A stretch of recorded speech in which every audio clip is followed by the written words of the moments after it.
If confronted with sequestration-level budgets and continued obstacles to reform, I do not believe that we can simply keep making incremental cuts.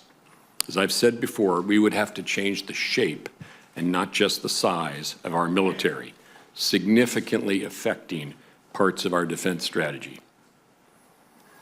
In recent weeks, some in Congress have tried to provide DoD with its full budget request for fiscal year 2016 by transferring funds from the base budget into our accounts for overseas contingency operations, or OCO, meant to fund the incremental temporary costs of overseas conflicts in Afghanistan, Iraq, and elsewhere. While this approach clearly recognizes that the budget total we've requested is needed, the avenue it takes is just as clearly a road to nowhere.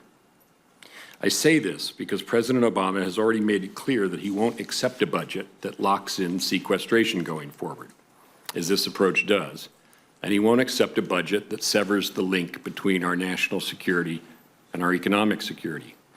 Legislation that implements this budget framework will therefore be subject to veto.